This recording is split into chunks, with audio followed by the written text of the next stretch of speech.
Hi guys, today bringing you an off-market property. It was reserved quite fast, but just for your curiosity and for you to have an idea of what type of properties sell quite fast in central Portugal. So come along with me, let's check it out.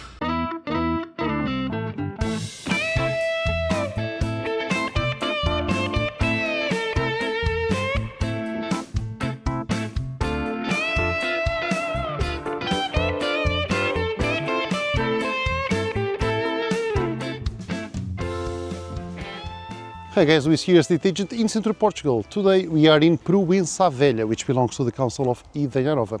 Nice village with some local amenities for your daily needs. And we are seeing a plot with 1,000 square meters or a very small farm with this ruin just behind me, with 2 compartments and still a pigsty at the end. Electricity at the limit of the property, no water. There's a public fountain just 100 meters from here. A lot of trees spread out along the property, some terraces in stone, so quite nice. Come along with me, let's check it out.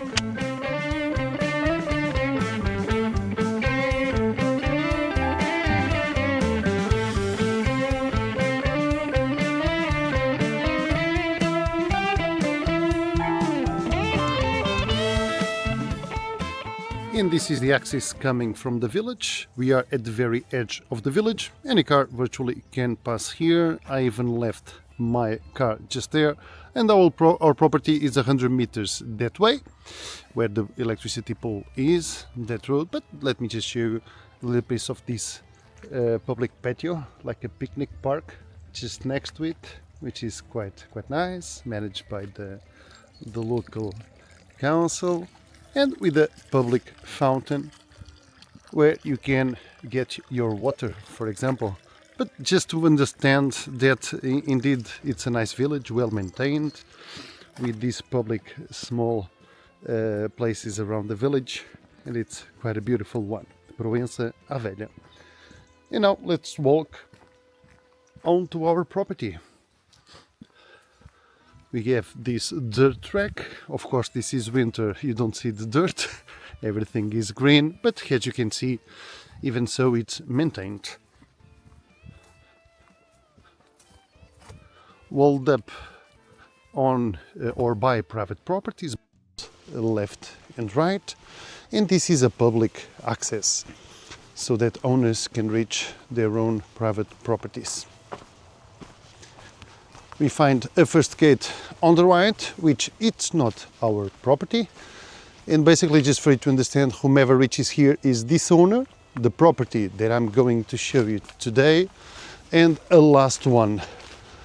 Here, it's not that well maintained, but just a small call to the local authorities, and they will come and clear this grass here on the side, which probably will happen during the spring. Very well, this is our entry, and the property has a triangle shaped onto it. Our public road continues on till the last neighbor, it's only one.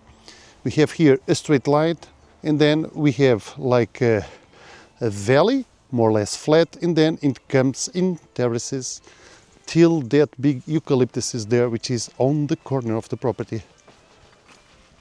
This is a ruin, which of course you can reshape. It's small, not big, around 15 square meters. And within our property we will find abundant olive trees, this massive cork oak tree, which is ours, it's inside. Here the wall did collapse a little bit, probably from wild boars passing along the property. And the property touches that corner over there. Let me just show you so you can get a better sense of the shape of the property.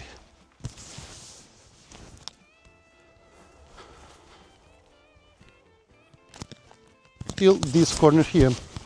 This is the neighbor's gate.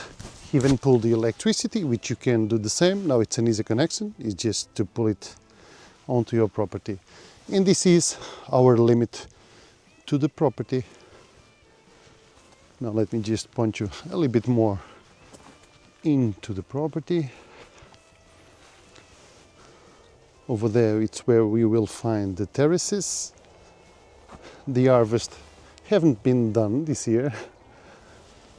So if you hurry up, maybe, who knows. And we can even see the village at the distance, which we are in. We do have some local amenities, like a couple of cafes, mini market, for those daily immediate things. Other than that, you have bigger villages just next to this one, like Medellín or São Miguel de Acha. And we have Castelo Branco, a 30 minutes drive away, and Idanha-a-Nova, I would say 20 minutes, not more than that. But also Penamacor, the same 30 minutes we are in that city. Very well, let's go in.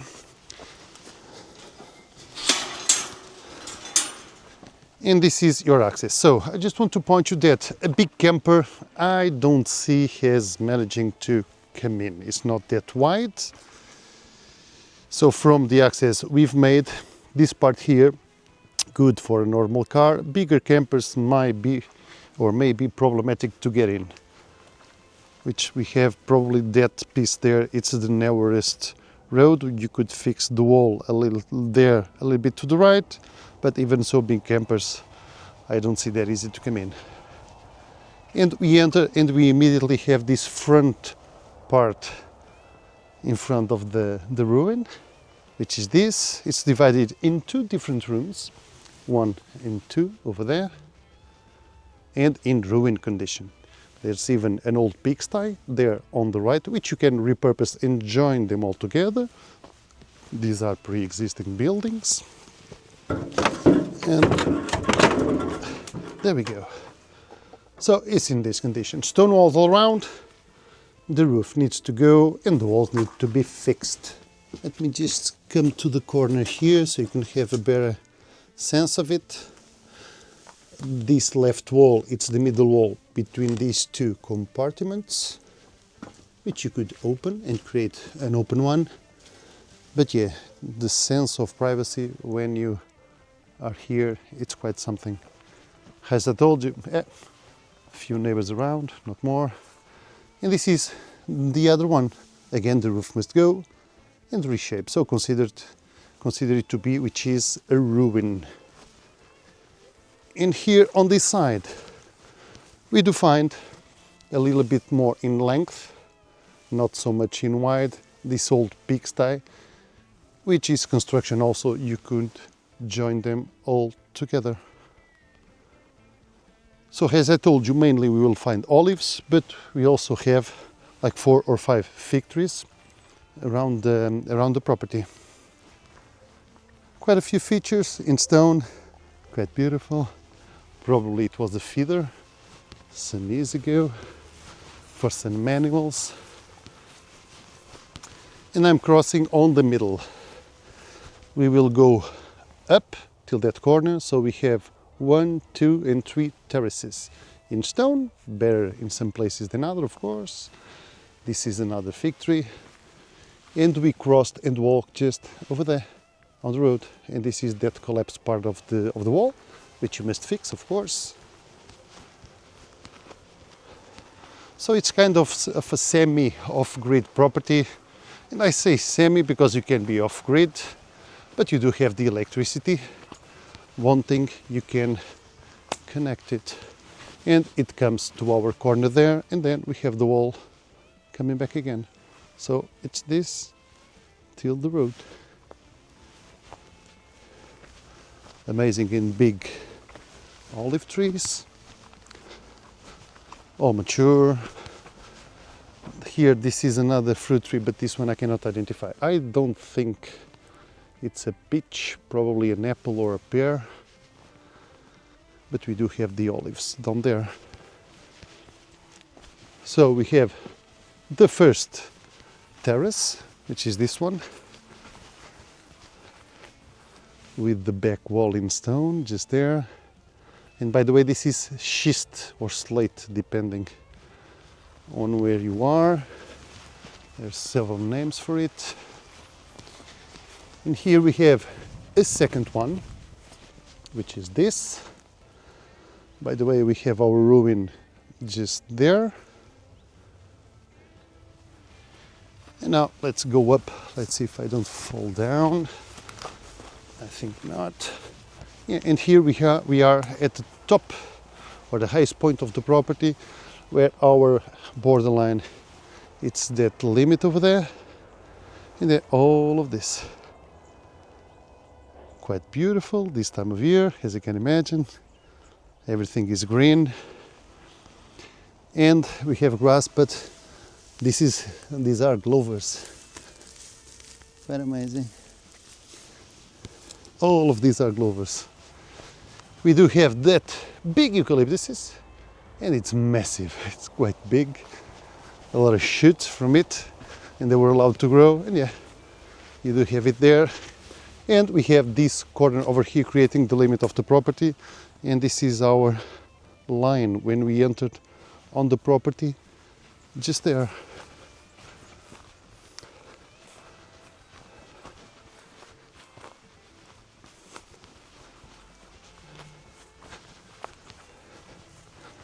So quite easy to maintain, of course. It's small, it's 1,000 square meters of land, 4 or 5 fig trees, a lot of olive trees. This one, which will be a surprise when it brings fruit, which is this. And then this flat, more private area, till we reach the ruin.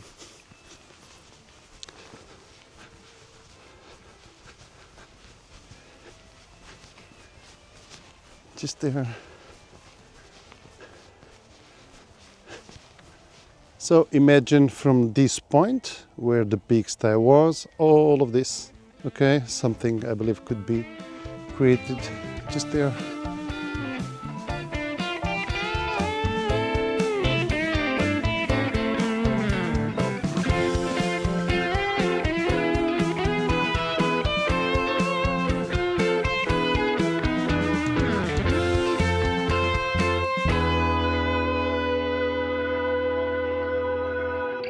So all in all, not a big property, it's 1,000 square meters. I see it has a station for you to come in Portugal, to stay for a while, or even to live permanently. We do have that ruin which can be renovated, we do have the electricity, but as I told you, no water at the property. You do have that fountain, or eventually you spend some money and invest on a well or a borehole. So guys, hope you like it, give a thumbs up to the video, it helps the reach of the channel, and subscribe the channel to keep on receiving new properties for sale. See you next time, bye bye, cheers.